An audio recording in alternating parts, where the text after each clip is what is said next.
morning, everyone. I could spend 15 minutes recognizing all the people I should be recognizing in this room, but I think some have been recognized already, and I thank the U.S. Ambassador and thank Secretary Domingo for their speeches, and I note the presence of Deputy Speaker Tanyada at the table, some of our moderators coming in, such as Mr. Alquaz, and we have a great program. The speakers are all listed in the program, which you have, and the assessment is this document. Let me talk a little bit about the purpose of the forum today and explain what the assessment is. I have 30 slides and I have 10 minutes, so bear with me. Who is helping me with the slides?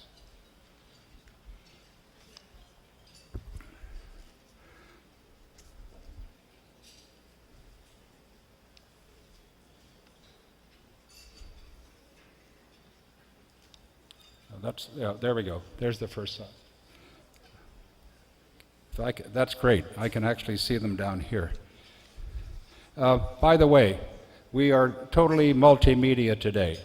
You can watch this on stream, and I hope that we are talking to people around the world. We have partners in the United States. The Department of Foreign Affairs have reached out to the Philippine embassies, and maganda umaga to everyone. Now, the purpose of this forum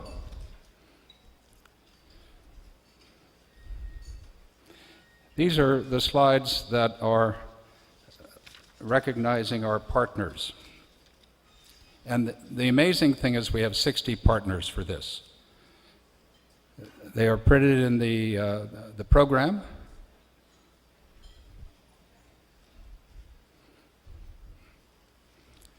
Sorry, we're having some technical difficulties here.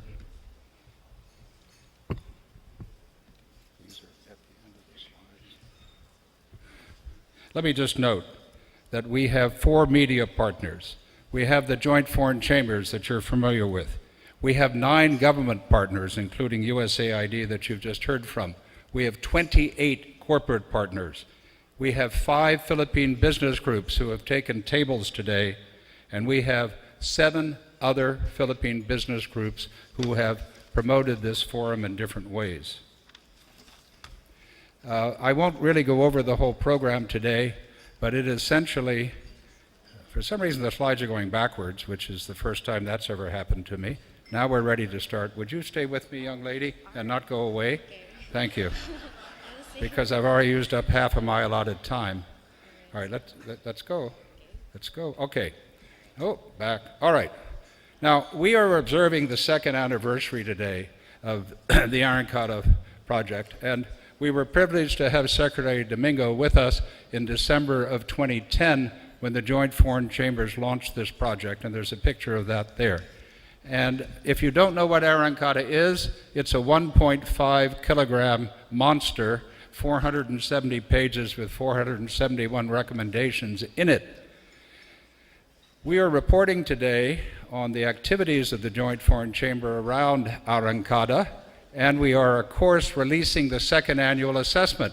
I hope, I'm not going to ask how many people in the room were here last year at the Marriott, but we had 400 people when we released the 1st anniversary assessment. Guess what? The 2nd assessment is longer and heavier, and it's just as good. Everybody should have a copy. We had a few errors when we went to the printer. We were rushed, and we have submitted an errata section. It's also up on the website today. For those that are watching around the world on the webcast, you should be able to access it now. It's free, by the way. There's no charge. You can download it. Now, as I noted, we are assembling today our partners from government and from the private sector. This slide just tells you the ways you can communicate with us, but you can also see it over there on the side. You can SMS, you can email, you can have live discussion, Facebook, all of these things that you guys do, particularly the younger guys and girls, and I don't. But you can do it, believe me, and any question that you send in, we will answer, if not today, within the next 2 weeks, I hope. We will try to answer it. The forum program you have, it follows the outline of Arangkada, which is growing too slow, becoming more competitive, the big winner sectors. We have Secretary Jimenez, in addition to Secretary Dominguez just spoken, and the Deputy Director of NEDA. We have great panels moderated by, I mentioned, Mr. Alquaz, and we have Maria Ressa. We also have Lala Ramonda, also a rapper, on the third panel. We will be giving the first Arangkada Lifetime Achievement Award at noon, to be followed by a keynote speech by the Speaker of the House of Representatives. We have, since December of 2010, had over 100 dialogue meetings with senior government officials of all three branches of the government. Our website, arangkadaphilippines.com, has been visited by 40,000, more than 40,000 unique visitors from 146 countries. We have held workshops on the big winner sectors, also on legislation, and this is the second forum on the anniversary assessment. We are in partnership with the National Competitiveness Council, various Philippine business groups, etc., as they said in The King and I, etc., etc. And these two assessments, that's why we're here today. Very quickly, the structure of Arangkada and the assessment. Growing too slow, that applies to the past. The future is faster. It's interesting when I talk about the past. If you go back to the decades of the 80s and 90s, the red line here, all that red, is the GDP growth of the Philippines. For the 80s and 90s, it was below the other lines on top, which are the other 5 ASEAN 6 economies.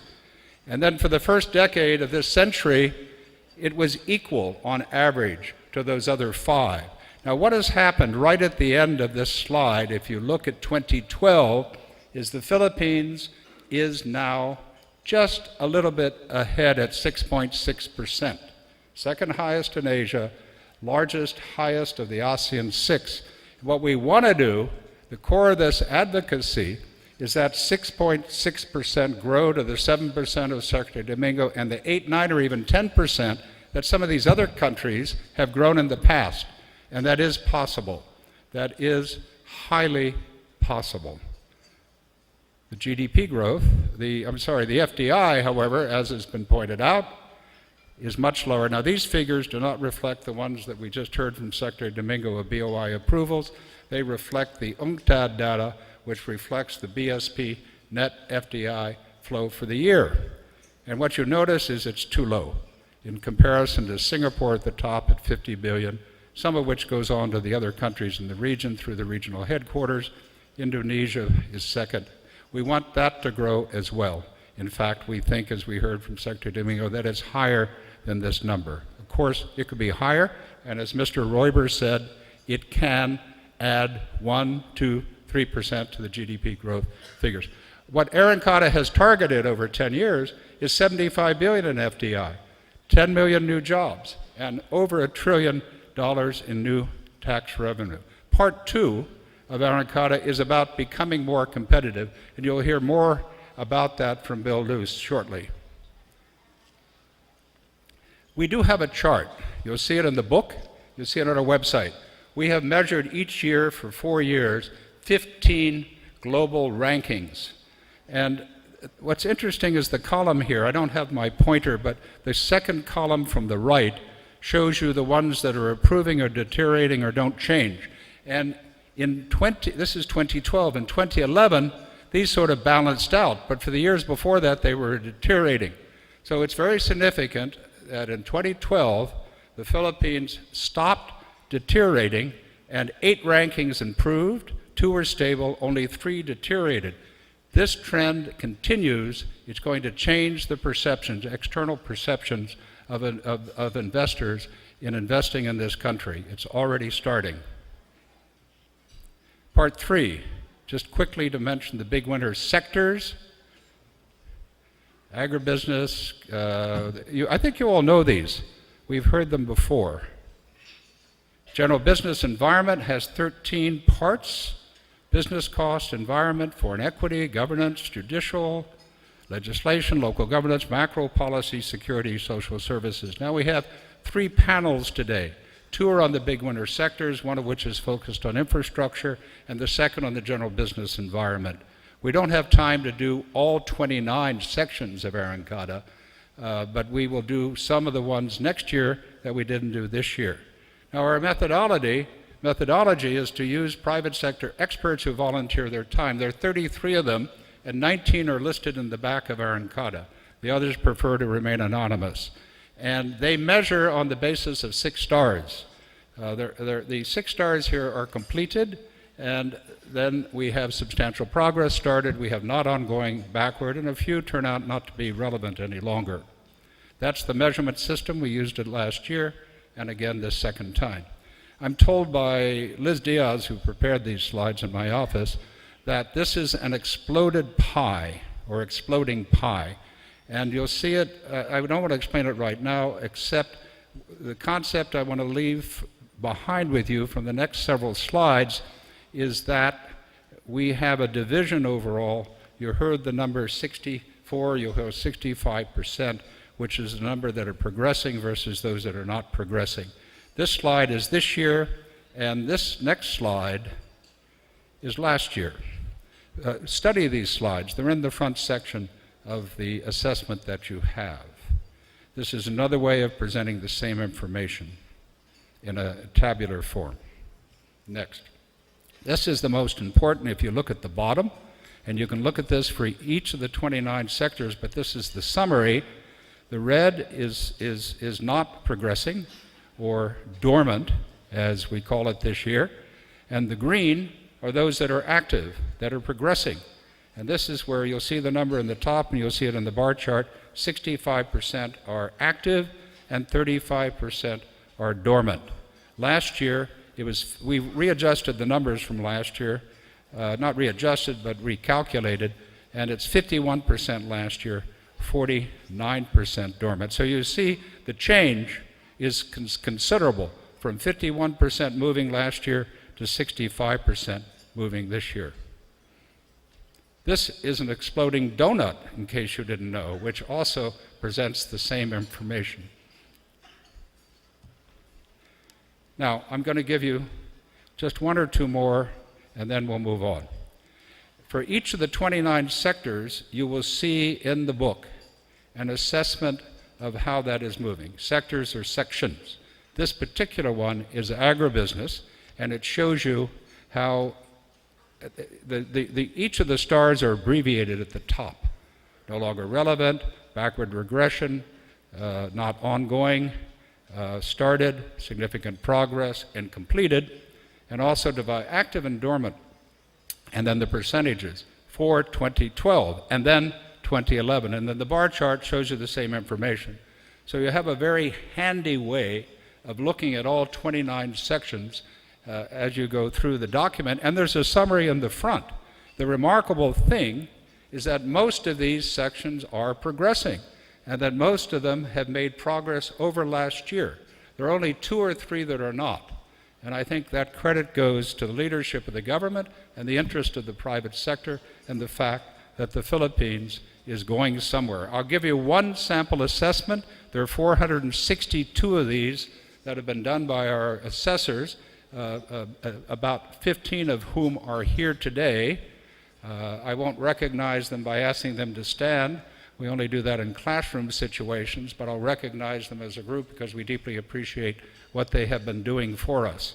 This happens to be under the section on airports on page 59 to 60, and it represents the implementation of the removal of the CIQ from a burden on the airlines to the responsibility of the Philippine government, because President Aquino issued a directive last year that said 24/7 operations is the international norm, and the Philippines will follow that.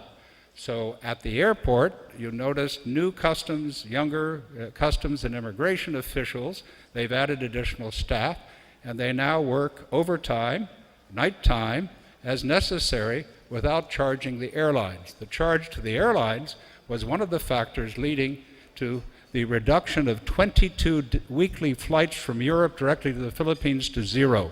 So that was a significant cost to the airlines which has now gone away under this government. And we've rated progress here from starting last year to 5 stars. That's the end of my speech. Our next speaker is Secretary Bobby Duocampo. Bobby, welcome.